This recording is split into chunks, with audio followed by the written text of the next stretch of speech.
بسم الله الرحمن الرحيم. سمعونا فتحة في صحبة النبي الكريم صلى الله عليه وسلم.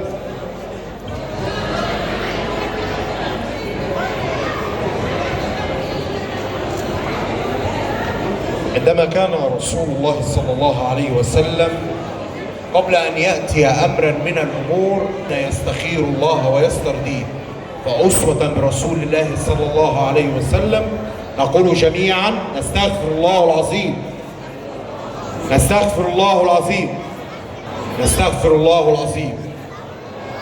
تبنا إلى الله ورجل الله وندمنا على ما فعلنا وعزمنا على عدم العودة إلى معصية تغضب الله، وبرئنا من كل دين يخالف دين الإسلام، ونشهد أن لا إله إلا الله، نشهد أن سيدنا محمدا عبده ورسوله صلوات الله والسلام عليه.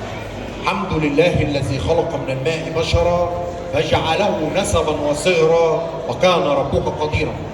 أحمده أن خلق لكم من أنفسكم أزواجا لتسكنوا إليها وجعل بينكم مودة ورحمة.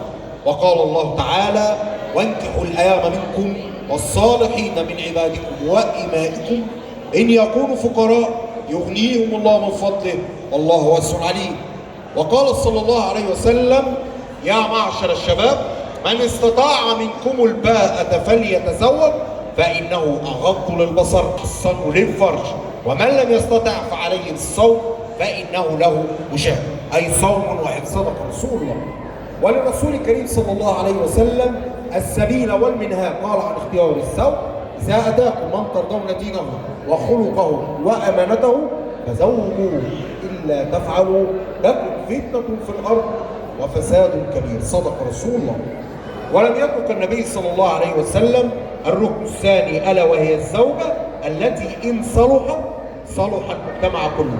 فقال صلى الله عليه وسلم: ما استفاد المؤمن بعد تقوى الله عز وجل خيرا له من زوجة صالحة إن نظر إليها زوجها سرته، وإن أمرها أطاعته، وإن أقسم عليها برته، وإن غاب عنها زوجها حفظته في نفسها وفي ماله. صدق رسول الله. كما يوصينا النبي صلى الله عليه وسلم أن نختار الزوجة التي تربت في البيت الطيب الطاهر، ويقول صلى الله عليه وسلم: على ما تنكح الزوجة، تنكح الزوجة لأربع: لمالها وجمالها وحسبها ودينها، فهو فرد ذات دين تاربتها. صدق رسول الله. كما أوجب المصطفى صلوات الله وسلامه عليه طاعة الزوجة لزوجها، كما أوجب الجزاء لمن تخالف أمر زوجها.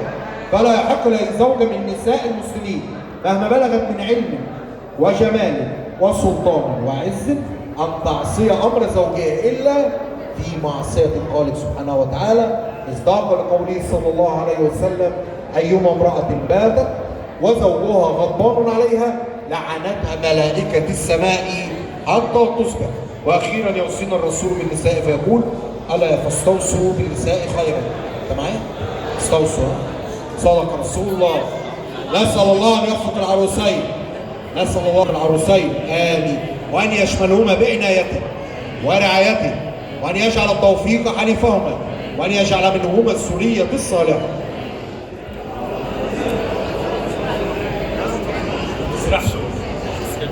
بسم الله الرحمن الرحيم. وعلى بركة الله وبكل الرضا والسعادة زوجتك موكلتي الآنسة يارا البكر الرشيد بصفتي وكيلا شرعيا على كتاب الله وعلى سنة رسول الله وعلى الصداق المسمى بينهم وعلى المذاهب المسلمين جميعا. بسم الله الرحمن الرحيم. وعلى بركة الله وبكل الرضا والسعادة قبلت زواجها لنفسي وبنفسي على كتاب الله وعلى سنة رسول الله وعلى الصداق المسمى بيننا وعلى مذاهب المسلمين جميعا.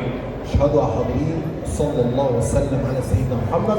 نقول للزوجين دعاء رسول الله صلى الله عليه وسلم: بارك الله لكما وبارك عليكما وبارك فيكما وجمع بينكما في خير ورزقكما الذرية الصالحة.